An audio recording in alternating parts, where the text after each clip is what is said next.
Olá pessoal, meu nome é Guilherme Nage, sou estudante de Engenharia Florestal da Universidade Federal Rural do Rio de Janeiro e hoje apresento meu trabalho intitulado Resíduos de camarão como substrato alternativo para o crescimento de Cordyceps militares, em meio de culturas sólidos.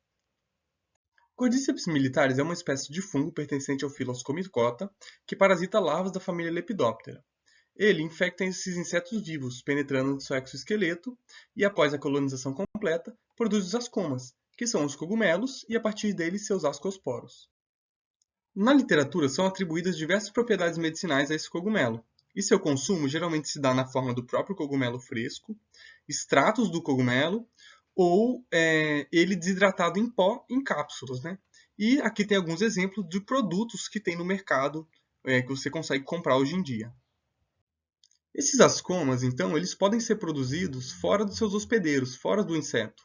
Eles precisam simplesmente de fontes de carbono e nitrogênio. Esse trabalho aqui do Haetong demonstrou que na ausência de carbono, nitrogênio ou os dois, na ausência dos dois juntos, a quitina pode ser utilizada pelo Cordyceps como uma fonte de ambos. Os cogumelos degradadores de madeira geralmente são cultivados com resíduos agroindustriais, como serragens e bagaços.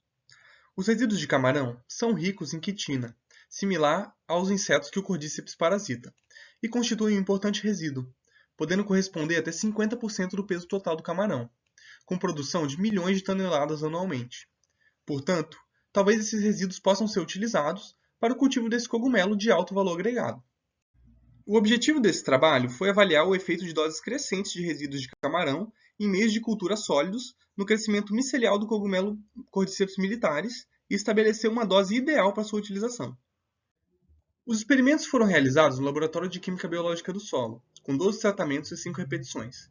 Desses, os controles eram BDA, um meio usual para o cultivo de fungos, e DLPA, um meio menos nutritivo.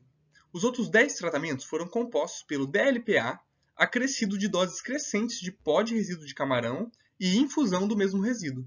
O pó foi peneirado a 35 mesh e adicionado direto ao meio DLPA, e a infusão se deu pela fervura do pó por 20 minutos e filtragem do produto. As placas foram então inoculadas e incubadas a 25 graus. O crescimento do micélio foi acompanhado através de fotografias a cada 48 horas, até as 624 horas. Essas imagens então foram formatadas e medidas no programa ImageJ. A partir das áreas das colônias, foi calculada a taxa de crescimento em milímetros quadrados por hora, que é a subtração da área final, menos a inicial, sobre a diferença de hora entre os momentos de fotografia. Foi conduzida então uma ANOVA e teste de Tukey sobre as taxas de crescimento. Então, foi observado um crescimento esperado, demonstrando uma diferença significativa entre o BDA e o DLPA, o controle 1 e o controle 2, sendo o DLPA menos nutritivo saindo pior na velocidade de crescimento.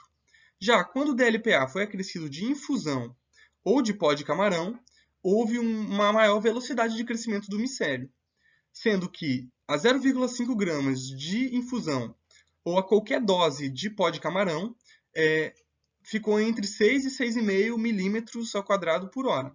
Já entre as doses de 1, 2,5, 3 e 5 gramas por litro de infusão de camarão, houve uma velocidade até 7,6 aproximadamente milímetros quadrados por hora. Ou seja, a infusão de camarão e o pó de camarão melhoraram, aceleraram o crescimento do micélio. E aqui só demonstrando a curva de crescimento ao longo do tempo, demonstrando que os tratamentos começaram a diferir mais entre as 100 e 200 horas de crescimento. No início eles são todos muito parecidos, todos do mesmo tamanho, e conforme vai chegando nessa fase de crescimento, eles começam a mostrar mais quem cresce mais rápido e quem cresce mais devagar. Aqui só uma demonstração da diferença do crescimento do BDA, DLPA, da infusão, que está maior, e do pó de camarão, 5 gramas por litro, que está um pouco menor. Portanto, resíduos de camarão aumentam a taxa de crescimento de Cordyceps militares em meio sólido.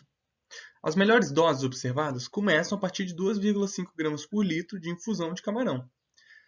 Doses maiores ainda têm que ser investigadas para avaliar a produção de metabólitos e biomassa de cogumelos, mesmo. O uso de resíduos de camarão mostra potencial como alternativa aos meios tradicionais como o BDA. E a adição de resíduos de camarão pode reduzir o tempo de espera entre etapas de cultivo, e isso pode otimizar tempo e espaço de produção. Essas foram as referências utilizadas para fazer esse trabalho. E é isso, obrigado pela atenção.